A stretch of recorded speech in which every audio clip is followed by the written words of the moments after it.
Are you a freelancer looking for new clients in 2024? I've got 3 methods that you might not have tried before.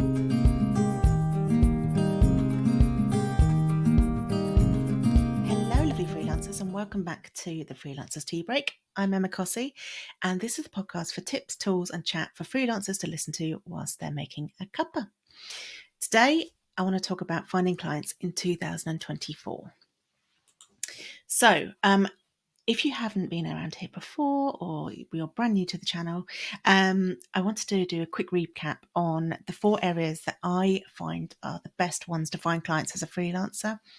I've identified 4 areas because I find having some choice about what you want to do each week makes it much more likely that you're going to be doing things to put yourself out there, sharing your services, than if you have to do the exact same thing every week. Sometimes that works for some people. I have ADHD, so I need a bit of a pick and mix approach. So those 4 areas are social media, networking, referrals, and pitching. So social media is what it sounds like. Social networks, Facebook, Instagram, TikTok, LinkedIn. But I would also probably suggest that blogs and podcasts fall under that, and any forms where you're sharing content through social media. Next would be networking. Now that can be a variety. That can be networking in person. So it could be going to networking events, but it could also be online networking.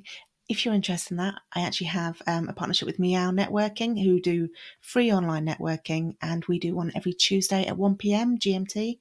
So feel free to come along if you want to try out networking. And then you've got referrals. So this is where people recommend you. This is the bread and butter for most established freelancers. Once you've got going and you're doing a great job, it's really great if you have lots of people who are coming to you because other people have recommended you or they've seen you elsewhere. So referrals is probably the bit that people work on the least, but is the most important long term. And then the final one, which is pitching, which can be everything from pitching your work to people at networking events, but also pitching yourself as a podcast guest or a radio guest, TV guest, articles, things like that. Essentially, it's pitching yourself as an expert for hire.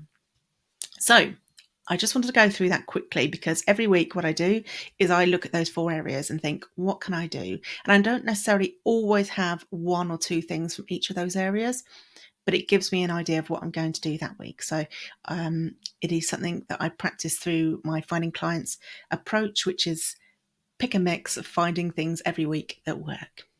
So that out of the way, I want to explain 3 things I think are working quite well for freelancers in 2024. So the first one is LinkedIn.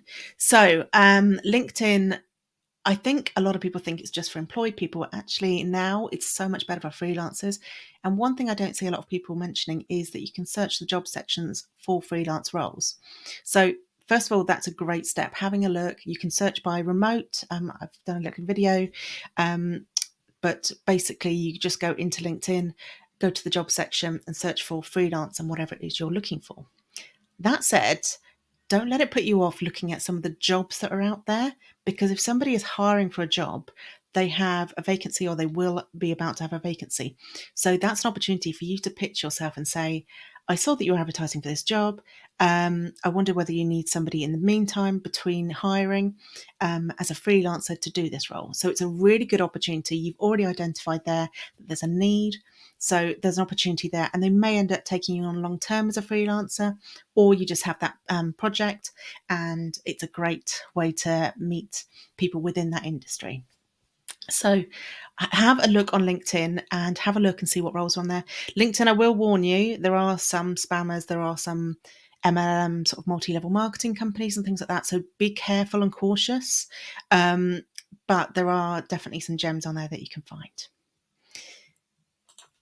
The next one is Creativepool. So Creativepool is a really good like online network for creatives. So it's particularly good for creative types.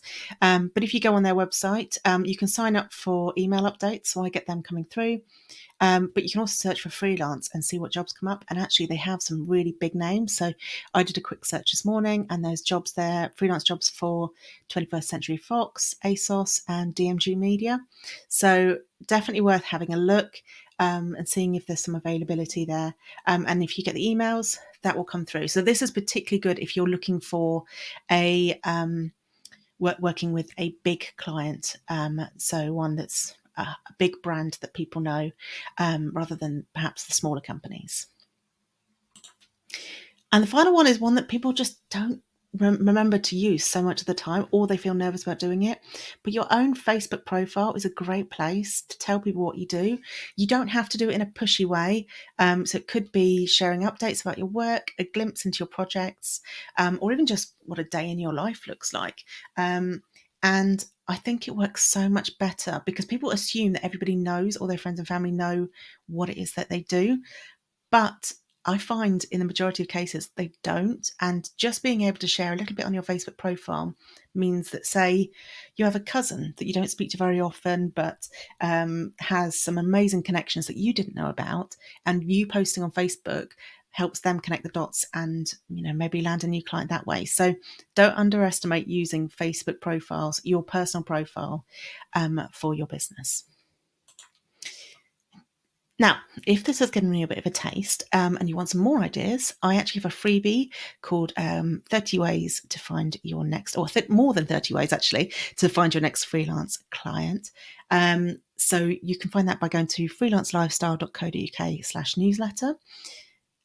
There is also a course that I do which talks all about all the different ways to find clients, how to build that into your week and your month, how to schedule your time so that you're not panic pitching. You are finding clients in a gentle way that doesn't mean all your eggs in one basket. So there is that course, which you can find in the notes. And you can also subscribe to the newsletter, because every single Monday I send out a freelance to-do list, which contains 3 items to do that week as a freelancer. And one of them is always finding clients related. So I would highly recommend having a look at that as well. It's free. And then on Fridays, I tend to send out tips and useful information, including the updates from the podcast. Thank you so much for joining me for this. I would love to know which ones that you're going to try and if any of them are brand new to you. And if you want to subscribe, I would love that as well. So that is a wrap. Have a wonderful freelance week, everyone.